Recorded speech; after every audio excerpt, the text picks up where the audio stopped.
Hello and welcome to Game Changing with me, Tim Thornton. And me, Chris Sheldon. In this podcast, we chat to various luminaries from the music world who we've met along the way.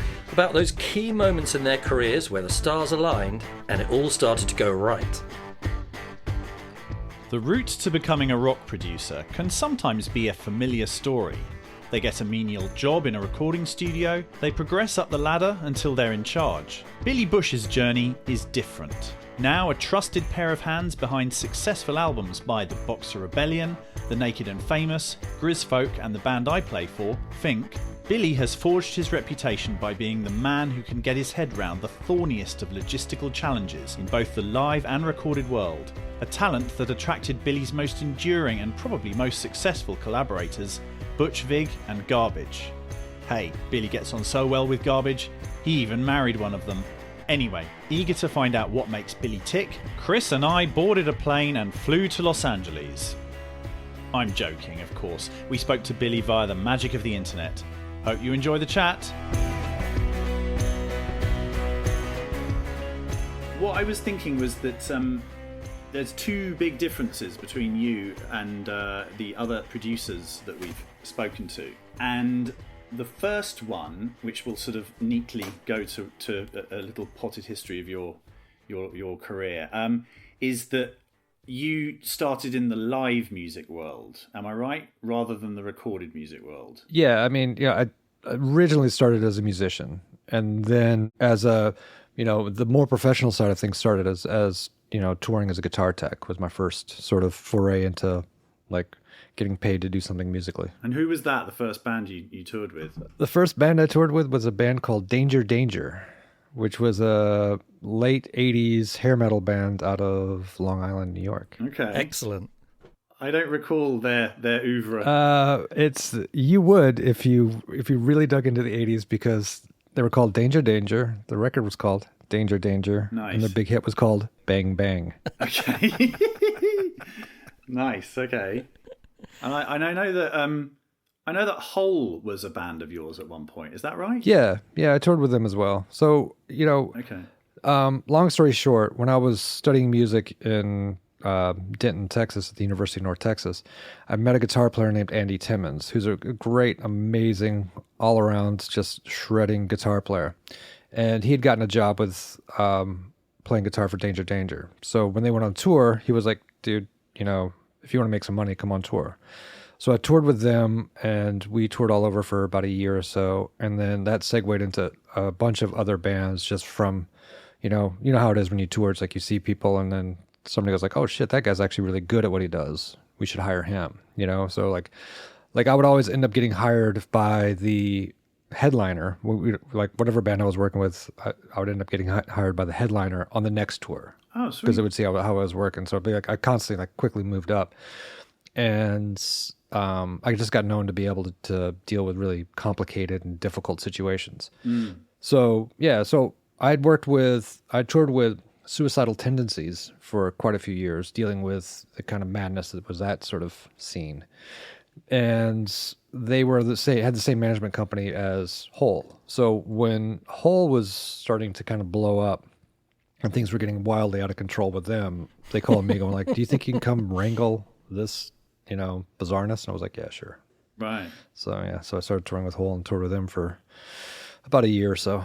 Because I remember when we were doing one of our two albums with you, Fink's two albums that we did with you, and I was playing, you have I believe it's a Stratocaster. Yeah. I can't remember what color it is, but I'm going to go for turquoise. Is that right? I do have a turquoise one, yeah. Seafoam green. Right. I think I was playing that one. And while I was playing it, you said to me, I bought this with the bonus that I got from Hole. Close. From the Hole tour. Close. I got that guitar. It's actually a seafoam green one that Alex Perez at Fender made for me. I'd been working with him with Courtney's guitar tech, whose name is Chad Zamish. We worked with Alex and Fender to create Courtney's signature guitar because she had this one guitar called a Mercury that Kurt had bought her. It was handmade by some dude in Austin, and she kept throwing it into the crowd during Lollapalooza shows. Right. And because, she was, in the throes of, dealing with, having Kurt kill himself and all this crazy shit happening with her, that she wasn't really thinking about these things. But we were like, dude, at some point, or Francis is going to want this guitar, not some fucking punter in the middle of nowhere. So we tried to find a guitar that we could replace it with. And I came up with the idea, because I'd worked with Fender for years, of like, hey, why don't you guys make a version of this? So they did it. And as a result of them doing this guitar and me getting her to actually sign off on it and then being able to make it, Alex was like, dude, do you want anything? I was like, yes, I would like a 60s Seafoam Green Relic Strat. So he made that for me. But the guitar I bought with a tour bonus from Hole, as you can see, I have a guitar problem. If I walked you around the studio, you'd really see how bad my guitar problem is. But I bought an original 62 Strat that B.B. King had signed. So it's a Sunburst one. That was the one that was like, it was at the time, it was the most expensive thing I'd ever bought. Right. So, that's amazing. Yeah. Cool. Okay.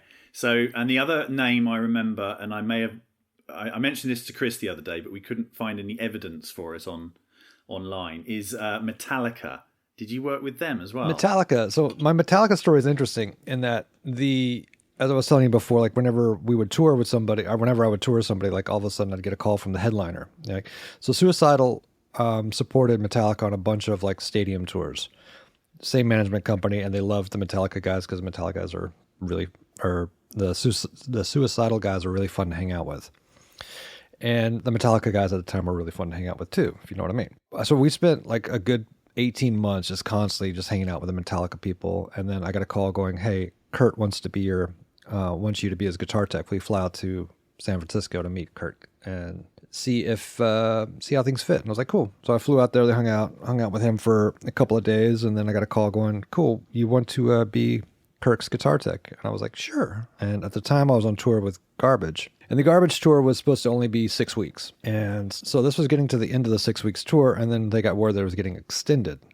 And this was on the very first record, so, things really hadn't started to happen with Garbage. Right. And Shirley, of all people, came up to me and was like, I hear you're leaving me. And I was like, oh, man.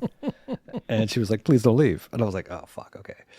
And at this point, there was like, there was nothing between us whatsoever, but I did see that at the time, I knew what Metallica was going to be. I knew Metallica was going to be, if I took the Metallica gig, I was only going to be Kirk's guitar tech, which is a great gig, but that's the ceiling. That's all, I would never get past that. I'd just be a guitar tech. And I had an instinct at the time that I could really fit in with the Garbage crew in a way that would allow me to do more than just be a guitar tech. Already at the time, I was doing a lot more with the band, even though we just started touring.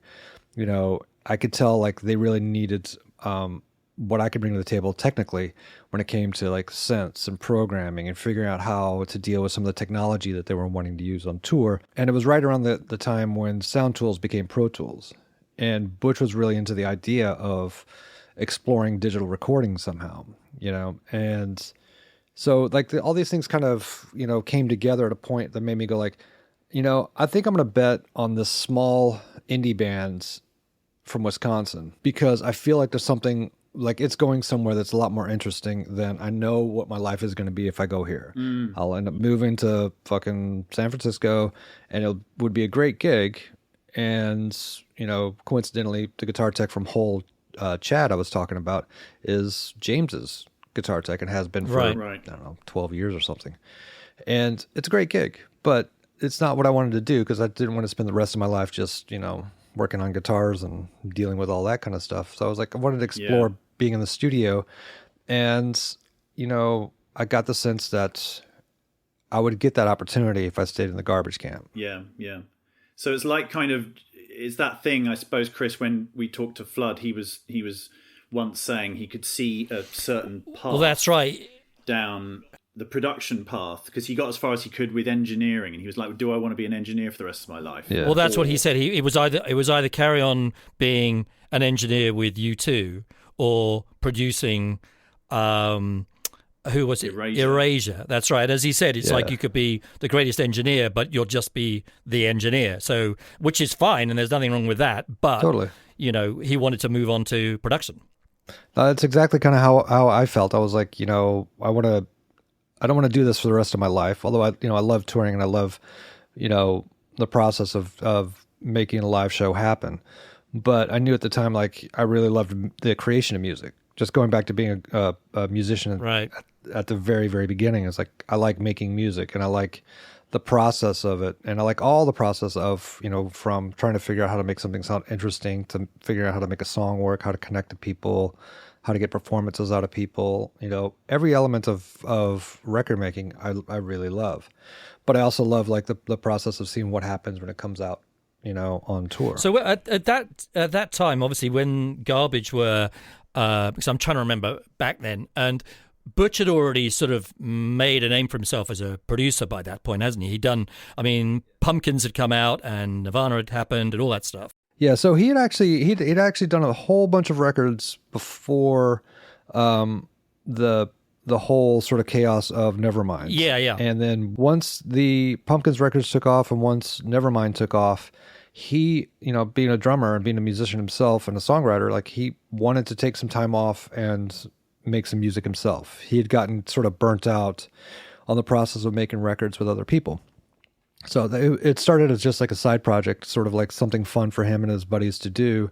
And then they realized like, oh, this is actually kind of cool and interesting, and we should see where it goes. And I think also a very similar thing was like, he knew at the time, if he stayed on that path, what his life would be. It would just be a constant stream of, how much am I going to get to make this record, and the records that are going to be lucrative are the records I don't want to make, and the records that aren't lucrative are going to be the ones I do want to make. Yeah. So, I think he decided like he wanted to commit to being in a band for a minute. So was there any, when you first started teching with Garbage, did you think at any point I'll be, that the opportunity to work with Butch as an engineer, or, had any of that sort of come up, or it had occurred to you, or any of that sort of, or were you?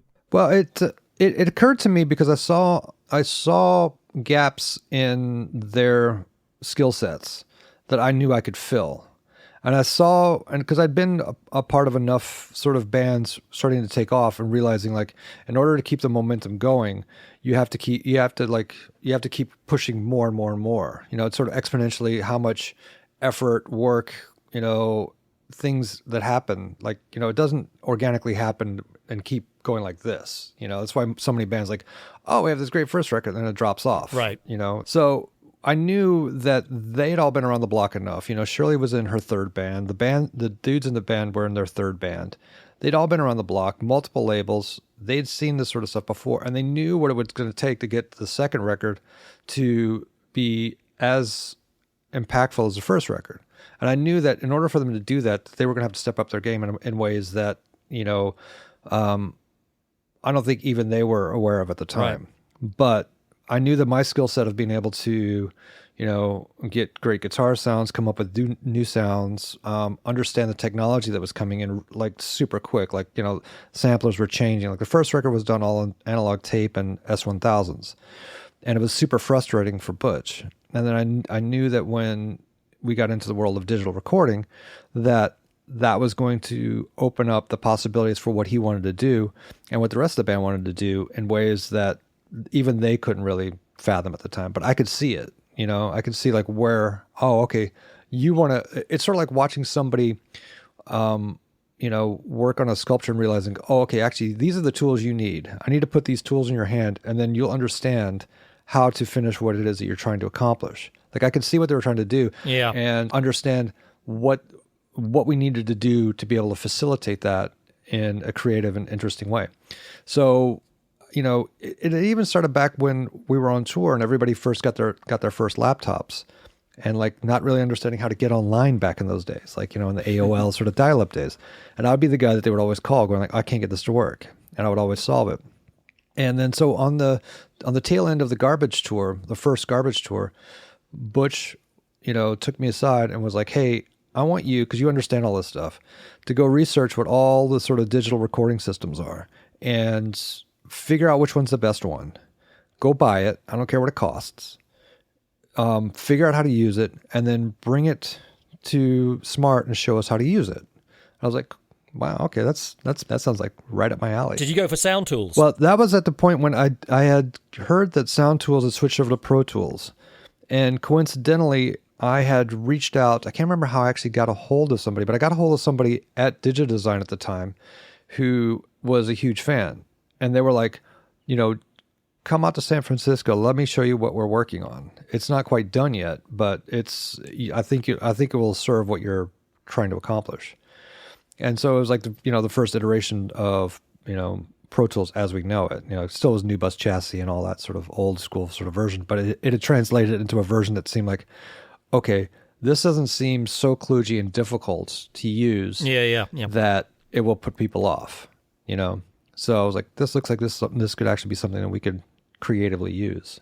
So that ended up being like, I tried that one. I tried Performer, Opcode, Studio Vision. Yeah, no, I remember all those. I remember running Opcode with Cubase and trying to get the whole thing working, and it was a fucking nightmare. Yeah, all and that stuff. And that was the thing too, because I also realized that these guys are guys that don't have a lot of patience on like things not working. So having to figure out solutions to that would do what we wanted to do, but be stable, be repeatable, and not get in the way of the creative process. Were things that I was like, okay, like Opcode's, Studio Vision Pro, I really loved a lot of the stuff it could do, but it couldn't do a lot of the editing stuff that Pro Tools could do in the same sort of way.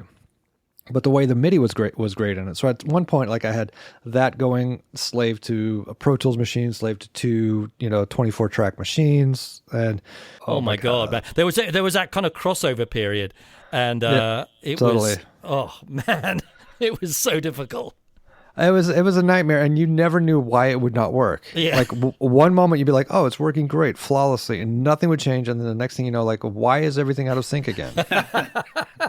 Oh man, I know. Nobody touched anything. It was just, I don't know.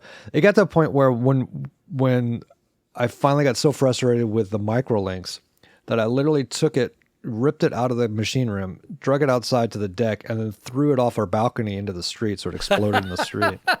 Because it's just one of those things like, okay, if it's not working, I'm going to fucking destroy it, so we have to replace it. Yeah. It did get to that point, didn't it, with stuff? And it's looking back now and trying to explain to people, I remember when I decided to make the change to just use Pro Tools, and it was like, okay, forget the tape thing.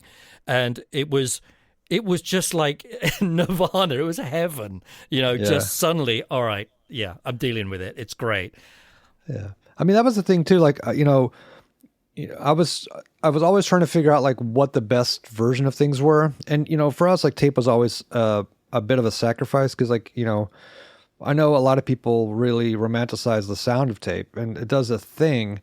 But at the time when you're trying to make something be exactly what you put in, like it would always come back and like, oh, the transients aren't quite right. All of a sudden it's a little thicker, and that's really clouding up where the guitars are landing now.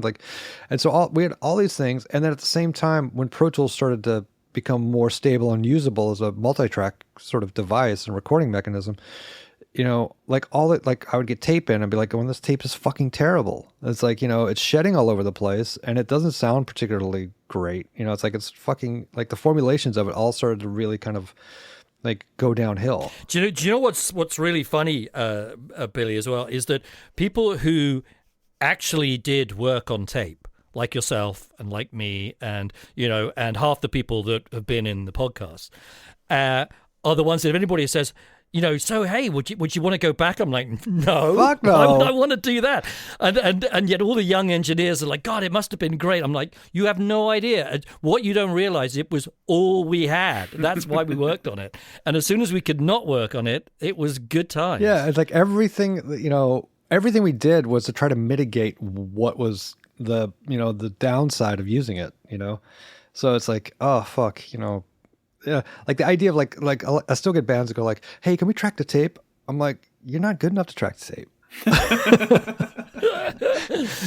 It's like you have to be so good, because it's like, I'm not going to window edit your fucking drums. I'm over it. It's like, well, can we just hit tape and dump it in Pro Tools? Yes, yeah. But I was going to say, actually, the second difference between you and everyone else was that you maybe started your recording career in digital as opposed to all these other guys who started in tape. And we have stories like Tim Palmer buying his first Pro Tools rig and trying to work out how to use it, and then shaking his head and going, "Nah, it's not for me." Yeah, well, what Tim did was he went down to see the Sound Tools guys when it was still Sound Tools. Yeah. They invited him down when he was working in Hollywood. Can't remember what record he was working on, but he said he went down to try it, and he went, "Yeah, I don't think so," and went back to using tape for about another 3 or 4 years before he was suddenly, "Oh yeah, okay, I get it now. I'm moving on." But at the time, he was on. I mean, I remember buying my first Pro Tools rig and trying to figure it out, and it's just like, there was no one really knew. There weren't many of them around. In studios used to rent them out at incredibly high rates, so you had to kind of sink or swim, just buy it and get involved, Yeah, I mean, it's interesting you say that because, like, I kind of feel like I started in the actual engineering side of things and with both things happening. Because at the time, like, even though I did get the Pro Tools rig, we didn't really trust it. Okay. So we were doing everything to tape, It was like I would, if we got something where it was like, okay, this is kind of difficult, let's edit these drums or these drum loops, we'd fly it into Pro Tools, and then I would edit it, and then I'd fly it back to tape. So the entire time, like, like version 2.0, we mixed it off of tape. We had, it was on 48 tracks of analog, plus I had, I think, 24 tracks coming out of Pro Tools all when we mixed it. But, it's like, it was only like sort of special effects stuff like that. Like if we were doing vocal comps, we'd fly the vocals in to, we'd track the vocals in Pro Tools, comp them, and then fly them back into the tape machine. And then we printed everything to half inch. I mean, even this, one of my quarantine gigs is going through lots of these guys, baking them and transferring them, right? So, I mean, this one is even from, when's this one from? Yeah, 2004. So this is, in the podcast style, we should probably explain what we're looking at. Billy's holding up a half-inch tape box. Yeah, you guys describe it. Cause a half-inch analog tape. There it is. Wow, I actually haven't seen one of those for a long time. Come to my garage. I've got plenty. So is that a version 2.0 one? No, that one actually is for the fourth record from Bleed Like Me. Okay. Yeah. So, it's interesting because, like, at that time, like from 95 to 2005, like the process of how we would finish records changed. Like, during version 2.0, everything was tracked, we quickly realized that tracking into Pro Tools was really worked for our workflow. Butch didn't really trust it so much. And also he couldn't wrap his head around at the time, like mixing in Pro Tools because automation was so rudimentary. Not like automation wasn't rudimentary on the Harrison that we had. I mean, we had flying faders and that was it. Nothing else was recallable. Everything else was by hand. But he loved how the Harrison sounded. So, we ended up mixing everything out of, like I said, off of analog tape, out of Pro Tools, and then mixing it to half inch. And we mixed everything to half inch for the first 12 years of the band, just because there was no other way of mixing anything. It's like, it's either DAT, at the time, or it was going to be, half inch. Mm-hmm. And, we didn't really trust, like at the time, like going back into Pro Tools was, it was 16-bit. Yeah. It was the black 888s or whatever. And then it turned into the 888 2.4s towards the end of version 2.0. But we didn't start printing back into the box until the fourth record. So it's kind of interesting. I'm doing a weird sort of test between the mixes that we printed in the box in 2004 versus like taking that exact same session and printing it in the box in 2020 and then doing like all the different permutations of this mix. Like, okay, now what if I run it through my analog summing system? What does that sound like? And then compare all these things to the half inch. Just because I have that kind of time right now. Exactly. Just moving on from Garbage, Billy, I was going to say that there's a point from a sort of an observer where you started doing a whole bunch of other bands as a producer. Is that because Garbage sort of wound up for a while, or was that a sort of actual intention on your part? Like, I've got to get some other names under my belt. Both things. I mean, the band took a hiatus in 2005, and Butch went back to work as a producer, and I started working with him on a lot of things as an engineer. And again, I think I saw this sort of thing like, well, I could either stay here and it's very lucrative being an engineer at this point. In 2005, it was like, people didn't mind paying for studio time, didn't mind paying for engineers. But I also saw that, again, there's a ceiling. I'm going to be Butch's engineer, and that's going to be it. And it's working for somebody like Butch. It's a double-edged sword because, on one hand, the education I got from him and the opportunities I got from working with him have been extraordinary. Yes. In fact, like when he first decided that I was going to engineer version 2.0, he was like, I'm going to teach you everything I know about recording, and you teach me everything you know about this Pro Tools rig. And it's been, it's been an incredible education working with him. And, I love him and he's fantastic to work with. But I knew that like, okay, that's going to be the ceiling. If I want to do anything else, which I did, I wanted to branch off into production and branch off into mixing, I would have to go do that outside of the umbrella of him. Yeah. And that's yeah. one of the things that's difficult sometimes when you work with somebody like that is everything is attributed to him, Sure. and rightfully so in some regards. But as it's like it's never one person, particularly within a band or in a situation like that. It's never just the producer. It's never just the songwriter. It's like it's a combination of things. It's the alchemy of all the people that are involved in it. Yeah. So I was like, I have to get out from underneath this, he's Butch Vig's guy. Yeah. Kind of thing. And I had to go out and do stuff that was completely different from all the other music that we'd worked on, simply because I was just being known as that guy. I'm that engineer. Yeah. So do you have a record which you look back on and think, right, that was the sort of time when I really got my own identity and my own shit together? No, I mean, I feel like, like in carving out a name for myself individually, like I would say like the Naked and Famous track Youngblood was the first one where it started to reach out to people who didn't know who Garbage was or didn't know who Butch was. It was a younger group of A&R people who, were in a different musical sort of sphere than what we had existed in. So I started to be able to create my own name because of the success of that track to branch out and get other opportunities of other things. And that would be the one track where I was like, okay, that was a lucky break, and that because it did really well and created a lot of awareness. Yeah. And it was nothing like anything I'd done before. So it was sort of like the jumping off point to start producing and mixing other things. I'd done a bunch of other stuff before that, but none of it had really impacted and nobody really cared, Right. So, okay. But that was the first one where all of a sudden, like, then people started like asking, Yeah. for me. And then from that point on, I was like, I always tried to find stuff that was different and unique that I really sort of connected with. Like when I got approached by Finn about like, hey, let's, can we have a chat about making a record? It's like, I'd love to, I want to do something with Ethan, but I can't afford him. Right. So I was like, cool, man, if I can be the budget version of Ethan Johns, I'm down. But it was also interesting because it was like, I'd engineered a bunch of other stuff here in LA that, was really interesting and cool. And was like, it was in the more acoustic and organic sort of mode.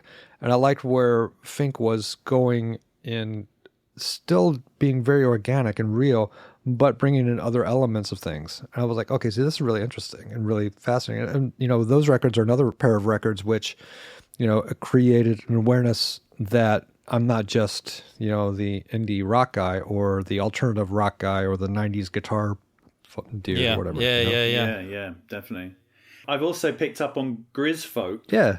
Which I hadn't heard of before. Yeah. But I liked it. I played it today, and I yeah, me too. I was listening to that as well today. And I kind of think to myself that it's got a kind of Billy Bush sound to it. When I A/B that with Hard Believer, it's kind of there are similarities in some way.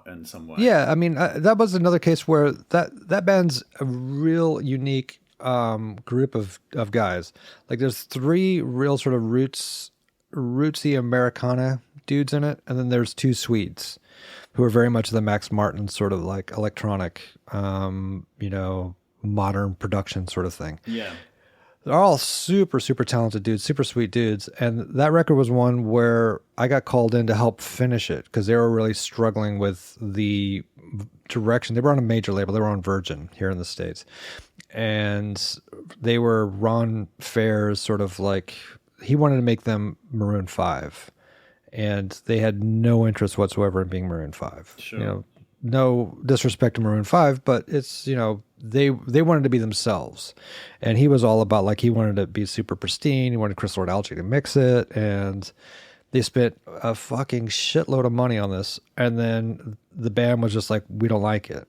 So they called me, being the budget Ethan Johns, and they were like, we don't have much money, but can you help us finish this record? And I did. So I was like, I ended up doing like, I can't remember, 6 or 8 songs on that record, reproduced some of the songs that Ron Fair had done with Chris, and then remixed a few things, and then also produced, I think, 6 or something like that. Yeah. But it was an interesting process because it was kind of like the first time I'd come across a younger group of musicians who were of like this time frame where all music is available to all people at all times, and everybody has got, you know, influences that run the gamut. Yeah. You know, it's like there is no problem with you loving the most pop music, but also, you know, loving the most organic, you know, down home rootsy sort of music in the world, and jazz and hip hop and, you know, you name it, metal. Like they had all these influences. Yeah. You know, like the guitar player, you know, from Grizfolk, like he could play anything. Like you know, like he could play Swedish death metal. Yeah. And at the same time, like he really understood, like, you know, modern pop chord structures. Right. You know. Right. So it's like it was like an encyclopedic knowledge of music. And, you know, that was an interesting project of a band where back in the day, if they had been on a label that really cared about them and really gave them time and would like let them go out on tour and really figure out what the sound of the band is, you know, I think they would be in a place where they were, you know, doing something really extraordinarily unique. Because I do think that like what they do is so different, but how they can discover what it is that they all really connect with and put that out as the kind of thing where it's like, you know, you can only really do that by being a band and being committed to being in a band for a long, long period of time. Right. You know? Right. And of course, you can't afford to do that anymore. They certainly seem to have used Spotify to their advantage, though, because I mean, their play counts on Spotify are pretty massive for that. Yeah, album. millions. Yeah. But that's, you know, that's also the, you know, the byproduct of the world that they live in now. It's like, you know, because there's so many influences in it, and the songs do kind of cover a lot of different territories, that, you know, they do fall in a lot of different sort of playlists. Sure. We just going back to doing those 2 records with you. I mean, that for us, we look back on that as a kind of era, a total era of Fink, where we did the 2 LA records, and you introduced us to so many things about doing these things in LA, like from the community of sort of session people that you had at your fingertips. Yeah. You know, you want someone to come and play this, I can get them, and to also right down to the food we ordered, you know. And it was such a lovely experience doing those records, you know, and then being able to come back to LA and play a gig, you know, when we did El Rey on the Hard Believer tour, you know, that it was so nice. And we've got a different setup now, you know, Finn's in Berlin and so on, but we do look back on that period and I'm like, you know, maybe we should just go and do a record like that again. Well, I mean, you know? there is something to be said. It's like, you know, we live in such a weird time where everybody is so disparate and there's so little money in the music business as it is. Like trying to convince people to spend money on anything is difficult, you know, because it's like, oh, well, I've only got $10,000 to make a record and I need to eat and survive and pay my rent until we go on tour in 3 months. So it's like they need the $10,000 in order to survive. Whereas, you know, back in the day, it's like there is a magic. I do think that there's a magic, and I've always said this about when you get musicians in a room and you put them in a room that hopefully is also inspiring in itself. You know, that's the beauty of LA and these studios that still exist. Thank God that, you know, you go like, there's been magic that's made in this, you know, room. It's like, you know, you go to like Sunset and you're like, well, you know, Van Halen 1 and 2 were done in this room, you know, Prince worked in that room. Adele worked in this It's room. inspiring. It's inspiring for people to step into that. There's no doubt about it. Yeah, it's like, Sinatra was here, and the Beach Boys were there, and the Beatles were here, and the Stones were there, and it's like, so there's a history that I think does make people kind of sit up and dig in a little bit harder than they do if they're sitting at home in their pajamas, like trying to do something. Nothing against that. Music should be made any number of ways, any which way. There's no right way, but I do feel like the whole thing about music for me is like the community of it, like the whole sort of communal element of it, it should be played in front of people. It's like, yeah, it's great to listen to. You put a great record on, and, really what it's doing is transporting you into the place where everybody is when they listen to that record, So I think that when you take that and that mindset and you put a bunch of musicians in a room and you let them create and be musicians, there's something magic that happens, and that's one of the things, like with the Fink records we did, that I love, like, when I was first talking about budgets and stuff like that, I'm like, well, we could go do this. If we want to be economical, what we should do is just go do all the drums, and then we'll come over here and we'll do the bass and the guitars and the vocals. And Finn was adamant about, like, no, I want to be somewhere for the entire duration. I'm like, whew, okay, that's gonna cost some money. But since then, I've also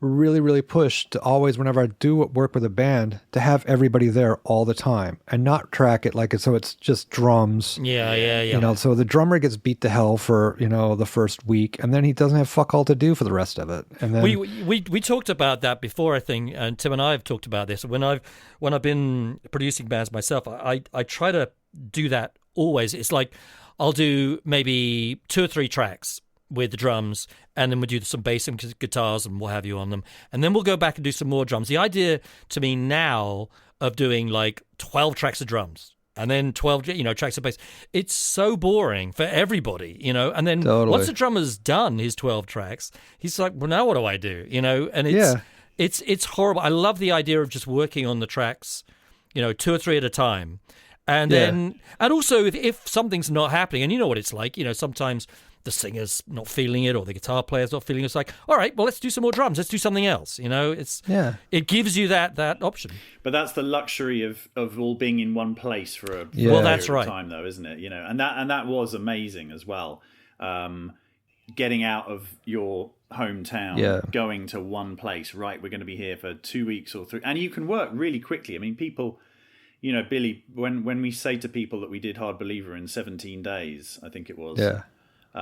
People are like, really? And we're like, well, yeah, but then we didn't do anything else. Yeah. We literally, that was all we did. We got up, walked to the studio, picked up a Starbucks, and then just worked. And that was all we did. And also, it wasn't like it was 17 days of 20-hour days either. It was like, it was pretty civilized, if I recall. It's like 10 hours tops, probably, maybe 12 occasionally. But yeah, absolutely. Yeah, the latest night was... was just because we'd had too many donuts, probably. And just moving a little slower, Yeah, carrying on. So, no, it's fantastic. But I mean, that's to get back to that, though. It's like that's one thing. Like when I have the opportunity, I mean, I like to work on a song a day, and like try to do it, get as much of it done as I possibly can. Maybe not finish vocals, or maybe not everything, like all the sprinkles done, but try to like do a song a day, so that way everybody's involved. And then and then if you do hit a wall where you're like, oh, the arrangement's not working, this part's not working, then it's like you could punt off to another song and go like, let's do the next song, and then we'll circle back. And that way, I mean, for me, it's like if I can keep everybody in the band involved on a daily basis, which is weird because like I've got some bands who don't want to do that. They're like, I want to get all my stuff done, and I'm like, right, yeah. I know you do, and you want to go hang out, but that's not, to me, that's not going to make the best record. It's like, sure, yeah. But, so is that how Garbage works still? Do they record like a band? No, they work in a completely bizarre way. Like every day is a weird sort of like, what are we gonna do? I don't know. Right. What do you want to do? I don't know. Should we order lunch? I don't know. What do you want to do? This record was kind of conceived in a different way. Like they wanted to do something different, like do the writing differently. So Steve, one of the guitar players in the band, his in-laws have got like a house in Palm Springs. So the band were like, well, can we just go record there? I was like, yeah, but I can't take the whole studio there. So it's like, we can't take all the nuts and bolts and every single thing that's in here there and set it up for a couple of weeks of recording. So what I did was I built a really, really minimal recording system for them.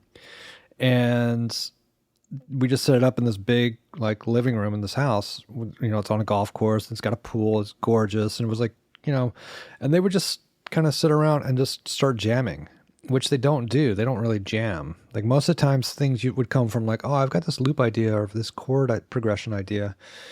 And this was all sort of like, you know, they kind of get together and then somehow something would start happening and it would become this thing. And then Shirley would just write over it. And so we did these really long stream of consciousness sort of songs that were like, you know, 10, 20 minutes long, where she would just continue to write while the band continued to vamp on whatever they were working on. And we did this like twice for a total of probably like a month, like 2 weeks at a time. And then we sort of went away, and then Duke for the most part, and Butch to a certain degree, like went through all these sort of jams and sort of like started to cut them up into an element of some sort of arrangement. And then they sort of morphed out of that. Like we would get together for a couple of weeks and then start working on something, and the arrangement would completely change. Everything would change about it, the tempo, the key, the vocals and everything like that. But all the core of it was started from this whole writing process. But every time they come in, it's a completely different, you know, thing. Like, I don't know at any point what's going to happen. Yeah. And has your role, because I noticed that you went from engineering and you gradually sort of then you got co-production credit to you actually produced one of them, right? Yeah, it's like actually you're named as the sole, not the sole producer, but like I'm the sole mixer on the last two Garbage records. Right. So I mean, has that just been like organic? Yeah. Or has there been a moment where they've gone, right, Billy, this one we think you should take more of a No, I think the way it's just sort of evolved in that, you know, the way the ideas flow becomes like everybody feels like they can have an idea about any sort of thing. So as a result, like, you know, for the additional production and the production elements of the last couple of records, it's been because I've come up with something. You know, it's like I've either come up with a drum loop or a sound or you know, an effect thing or some arrangement thing or some element of the production of it where you know, I'm involved with it as, you know, as a part of the team. And when it comes to the mixing, it's like, I think Butch has appreciated not having to, you know, really have to do the heavy lifting of the mixing side of things. Like he enjoys the fact that, you know, because collectively we get it to a place where it starts to feel and make sense. You know, like I'll do rough mixes as we go, and everything is always working in a place of sort of like, you know, as far complete as we can possibly get it. You know, it's like it's very rarely something that is a complete mess and we don't know what it sounds like. It's like normally like you really know what it's going to sound like. You're editing as you go along. Absolutely. Yeah, we're editing, we're mixing, we're curating it as we go along. And therefore, when it comes to the mix element of it, you know, Butch, you know, I think enjoys not having to completely reset his mind on what it sounds like, and instead just can react to what it sounds like when I send the mixes. So like I'll do a mix, they'll either come in and listen and have notes, or I'll send it off and wait for notes to come back. And then, you know, Butch is the one who gets really meticulous about, you know, like certain elements of things, but everybody weighs in on the whole process. But it's, you know, it's funny because like when it comes to credits, like it's really just a collaborative, you know, thing. I noticed one thing as well, Billy, that you tend to do a lot of, or you have done anyway, a lot of just sort of straight engineering gigs, it looks like, as well. So you'll intersperse with doing production and mixing, and then just like a regular kind of engineering gig rather than I mean, the other two. I've always kind of like delineated the three sort of, you know, elements of record making as different. It's different things in my mind, and I use different sides of my brain for all of them. Right. Like I love just doing an engineering gig because it's just, I don't have to worry about anything. Yeah. It's just pure creativity. Yeah. You know what I mean? I do. Yeah. I mean, it's because I did one myself last year when I worked on the Rocket Man album, the soundtrack for the Rocket, and I was just employed as an engineer, and I hadn't done it for years actually. And there was a friend of mine who was producing it, Giles Martin. He said, "Look, I'm recording. It's all live bands playing, piano, bass, drums, guitar." And I was like, "Yeah, okay." And I hadn't really thought about it, and I hadn't done it for somebody else for years. But you know what? I had a blast, man. It was the most fun because all your job is to make it sound great, and then you sit around, and it's brilliant. It's really fun. Yeah, no, I got lucky in that I got called to work on the last Paul McCartney record. Oh yeah, I was going to ask you about this. Great. Yeah, and it was from a friend of mine, Greg Kirsten, who I've worked with in the past, and he's like an old, really great friend of me and Cheryl's. And he's a fucking monster musician and monster producer. Like he's just, it's great seeing his career just absolutely explode. But he called me up one day and was like, "Hey, I'm making this record. You want to come engineer it? It's this bass player from Liverpool. I think he's pretty good." And I was like, "Okay." And he had called me in because he has his own team of engineers that he uses on a daily basis because he's constantly always working. But he occasionally calls me in for these sessions that, are outside of their sort of comfort zone. And this was going to be one where it was like, it's a really big session. He wants to track live. He's got his band there. He's got everything, there's harpsichords, there's harmoniums, there's uprights, there's tack pianos, there's grand pianos, there's acoustics. You don't know what he's going to do in any given moment. So everything has to be ready to go. Everything has to sound good. And you have to be ready to record anything at any given time, judging from where, Paul goes in the room. It's like, oh shit, he's over there. Okay, get ready to record that, Right. And it was just, again, just so much fun because it's just, you get to experiment with the whole process of like, oh shit, okay. Like nobody's judging you on anything other than does it sound cool? Yeah, sure. How many tracks was it? I ended up engineering, and again, it's like one of those things where they did it over so many, dates. So I did the dates here that were here at Henson Studios, the big recording dates that were here at Henson Studio. There were 2 big blocks of it. And then they would go back to Paul's studio in the UK and work on stuff. And then they would come back and do, some pickup dates here. And then they would go back. And so it was done over a course of a year. But the bulk of the recording, I think I did like 8 or 10 songs on that record. Oh, wow. Yeah. And, and again, like everything changes. Like, so we go record the basics and then they go back and rework on stuff and tweak stuff and change stuff and whatever. Yeah. But how was Abe Laboriel Jr.? Oh, I love Abe. I've done quite a few sessions with Abe over the year. He's amazing. He is so amazing. He just you just pointed mic in his direction and it just sounds good. Yeah.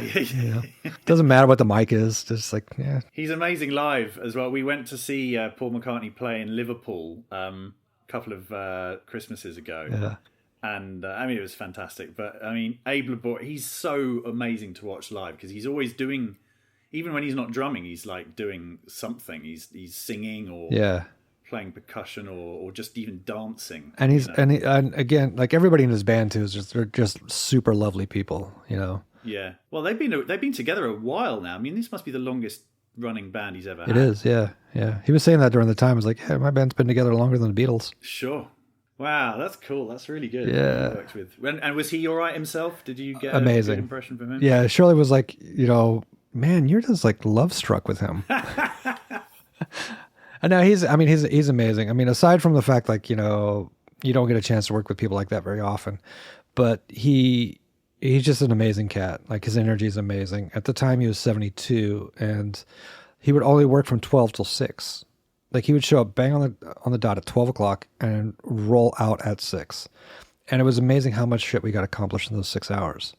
Because he was just so focused, so talented, so quick. He's a badass drummer himself. Well, what was his famous quote, wasn't it? When Ringo was voted the greatest drummer in the world in some poll, he goes, he's not even the greatest drummer in the Beatles. That's classic. Yeah.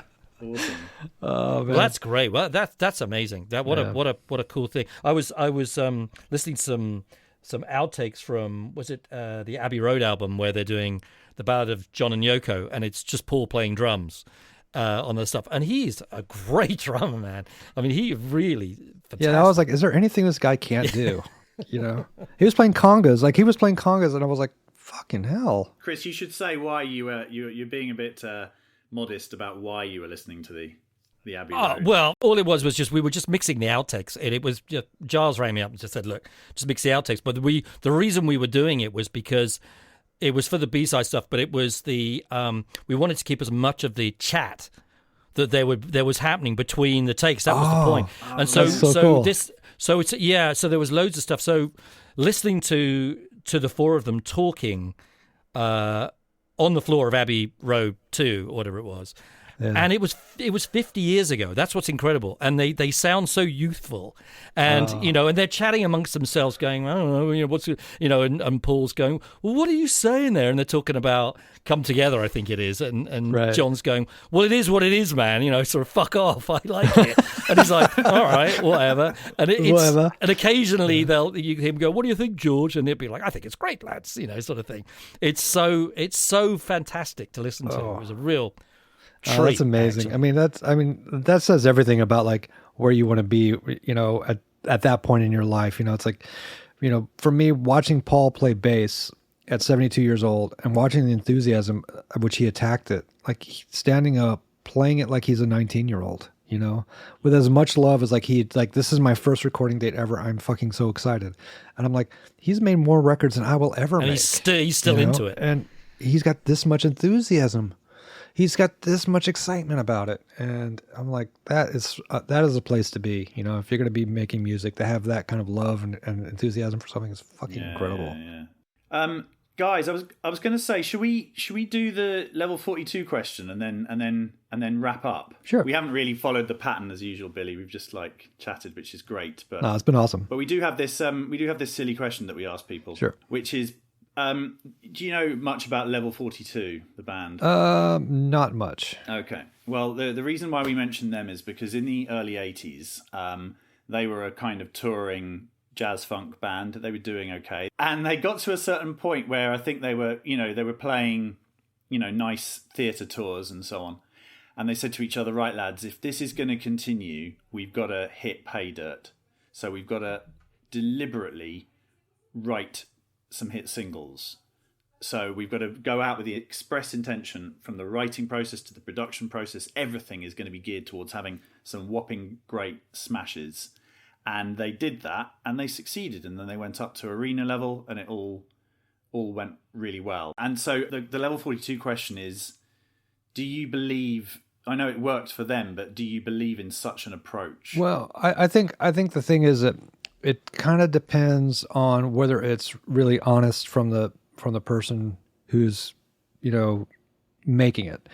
I do think they're obviously living in LA. It's like this is the hotbed of where people write hit songs every day. It's like there's a whole process. There's whole, teams and mechanisms in place to crank out hit songs. Yeah. And the problem to me is so much of it sounds the same. It's all very derivative. It's all very similar. I think that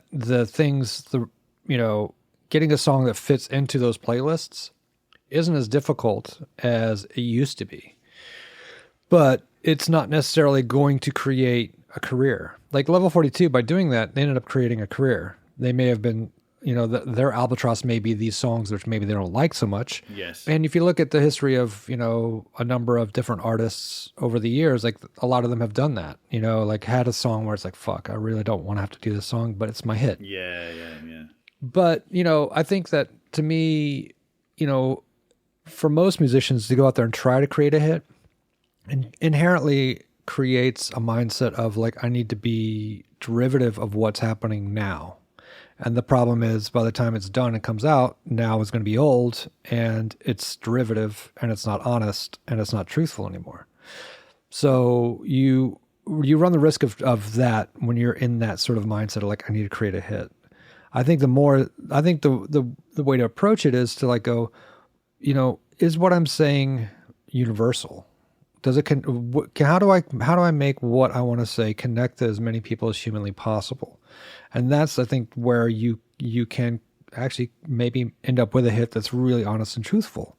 Where it's you're going, okay, I need to make this not only musically, but lyrically and melodically something that people can understand. So I can't make it so obtuse musically or sonically that people won't want to listen to it, but I need to make something that is going to have a universal theme and connectivity that is going to make it be something that everybody can understand.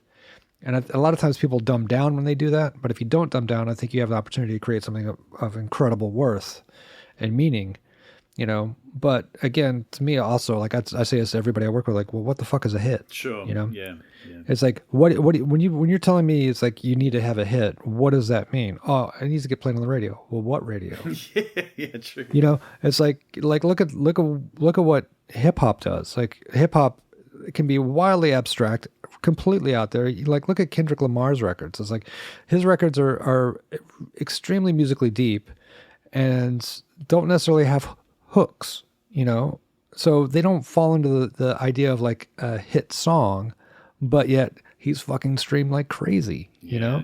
So is that what you want to do? You can make you can make any music you want to if you can just connect to people. Right.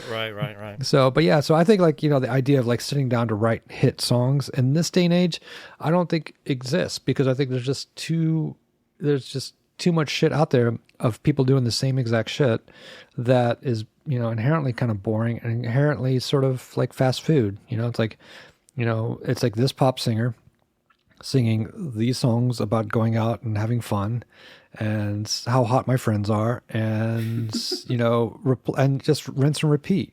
It's amazing. Like when you really look at like, like what the top 100 songs are on Spotify or on Apple Music or whatever, and you start like, if you just quickly flick between them all, you're like, they all like, oh, right now we're all starting with an acoustic steel string guitar. Oh no, actually now it's a nylon string guitar. Oh no, actually now it's a piano. Oh, now it's actually an electric piano, And of course now everybody's like, I want to make a record like Billie Eilish. I want everything to be really quiet. I want to sing really silently.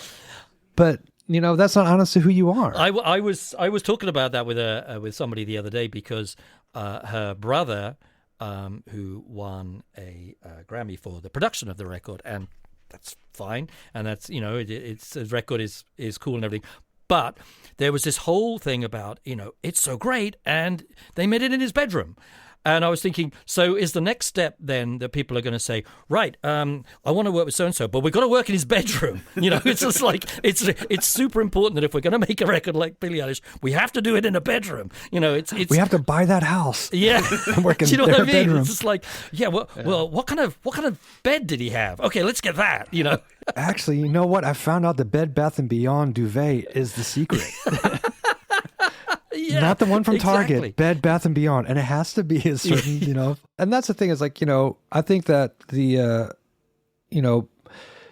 an incredibly talented producer and she's obviously an incredibly gifted singer. And they have been lucky that they've been able to be so homeschooled. So they've been able to study music, again, in a way that most people don't get to. So they've been able to spend 8 hours a day just studying music and playing and practicing and trying and working on their craft. And it's shown in this record, and that's great. And hopefully, they'll be able to continue and there won't be another case of, here's an act that really shouldn't have gotten really big when she was 17. Yeah. Because now she's 25 and it's got nowhere to go, Yes. Right. Yeah. I agree. But I think that, to me, it's like, I've always said this too, it's like, there's an infinite number of ways of making records. And, CeeLo Green did it with that huge hit that he did with Danger Mouse, right? It's like that vocal was recorded in a bedroom.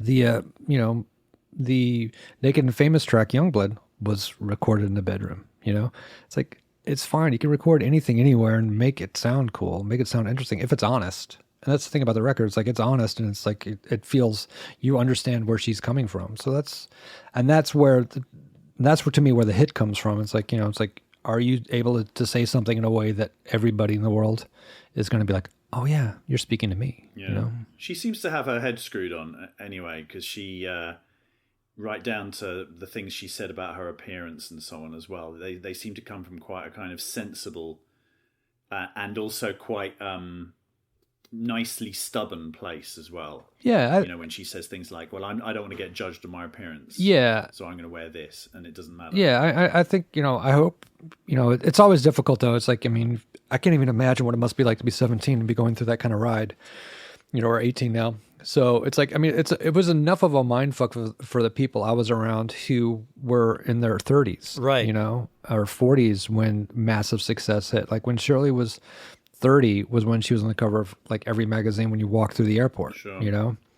And that was like, that's a lot for a 30-year-old to process who's already been through 3 bands, let alone a 17-year-old where it's like you can't leave the house without everybody knowing who you are, you know? So what happens invariably with people like this, you know, it's like somebody's going to decide that they're no longer the cool thing. And when they decide to do that and they start taking pot shots at her, you know, where does that go, you know? And where the expectations of like, well, what happens to the next record? What happens, you know, when people invariably move on, you know, it's like, or do they? Or do they come up with a second record, which is fantastic? I hope they do, but you know, I always get concerned when it's really young people like that, because you know, history has shown us that it doesn't really work out very often for them. Yeah, that's true. From Justin Bieber to, you know, you name it, go down the list, you know. The successful ones always seem to change. Yeah, totally. They seem to think, right, I've done that, so I'm not going to do it again. Yeah. Like Arctic Monkeys, you know, they sort of say, right, we've made that album, now it's time to move on, rather than remaking the same record. Yeah, I hope so. I hope so, because as you said, Billy, I mean, at 17 or 18 or whatever she is now, as well as being judged on her music, she's judged on everything she does, whether she dates someone or whatever, you know. But I sort of agree with you, Tim. It would be nice to. I mean, obviously the songwriting's really interesting. Yeah, her and her brother work really well together, clearly. Yeah, but it'd be interesting to see them do something different, you know, or different instruments or something else. I think that would be cool. Yeah, I thought that the what they did with the Bond theme was a good sort of like, oh, okay, cool. That's not. I agree. That showed some, you know, some depth and something like, okay, cool. You're doing something a little bit different from what I would have expected you have done. So yeah, and it felt pretty legit. So, and that's coming from someone who's worked on a Bond theme. That's true. Anyway, Billy, maybe we should stop. But it's lovely to talk to you. Thank you so much. Oh, of course. No, it was really lovely to chat with you guys. It was nice to finally meet you, Chris. Yeah, and you, Billy. Really nice to meet you, man. It was great. I really enjoyed it. And, you know, if I do get a chance to come over to LA again anytime soon, I'll come and say hi. Sounds good. And if I get over there anytime soon? Oh, please. Yeah, it would be great. Yeah. It would be great. But, you know, who knows? Maybe we're never going to go anywhere ever again. I don't know. Who knows? All right, guys.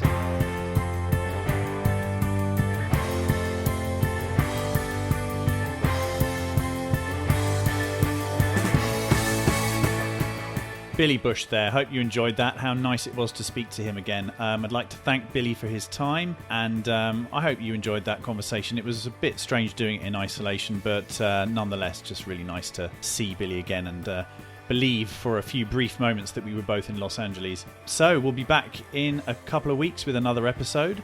Hope you're all right wherever you are, and don't forget to like, subscribe, and leave us a rating or review if you get the time. It helps other people find the show. See you next time.